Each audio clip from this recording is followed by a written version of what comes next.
தொடர்ந்து ஸ்டாலின் அவர்கள் வந்து இந்த பெண்களுக்கு பாதுகாப்பு இருக்கு அப்படின்னு தொடர்ந்து இப்ப கூட மகளிர் மாநாட்டில் பேசிட்டு இருக்காரு.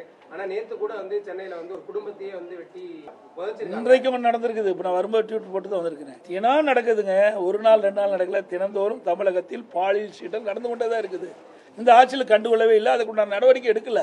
எனக்கு ஸ்டாலின் பேசுறாரு, உங்க பத்திரிகையில் உடனே தானே வருது, அந்த செய்தி வச்சு தான் நாங்கள் சொல்றோம். இன்றைக்கும் நடந்திருக்குதாக செய்தி வந்திருக்குது. செய்தி அடிப்படையில் நான் ட்விட்டர்ல நான் போட்டுக்கிறேன். கூட்டணி பலமாயிடுச்சுன்னு உங்க தரப்புல சொல்லப்பட்டாலுமே கூட இது வந்து ஒரு அழுத்தத்தினால சேர்ந்த கூட்டணி அப்படின்னு எதிர்க்கட்சியினர் விமர்சனம் பண்றாங்க. அப்படித்தான் ஏங்க கூட்டணி வரலைன்னா கூட்டணி வரலைமாங்க. அப்ப 4 மாசத்துக்கு முந்தைய உங்க டிவி பத்திரிகையில் என்ன சொன்னீங்க, எடப்பாடி பழனிசாமி கடையை விரிச்சு வச்சுட்டு இருக்காரு, யாரும் வரலைங்க. கூட்டணியெல்லாம் வந்தவர்கள் என்ன சொல்றீங்க, ஆஹா இது அழுத்த கொடுத்து வந்ததுன்னு சொல்றீங்க. இதெல்லாம் வேண்டுமென்று திட்டமிட்டு எதிர்கட்சிகள் அவதூறு பிரச்சாரத்தை பரப்பிட்டாங்க. ஒன்றும் நடக்காது. தெளிவாக நாங்கள் பேட்டியே கொடுத்துட்டோம்.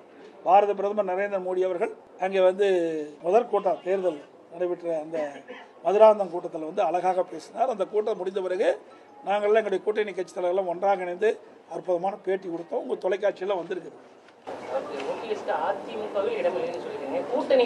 சார். அதெல்லாம் எதை பேசணுமோ அதை தான் பேச முடியும், எல்லாவற்றையும் பேச முடியாது.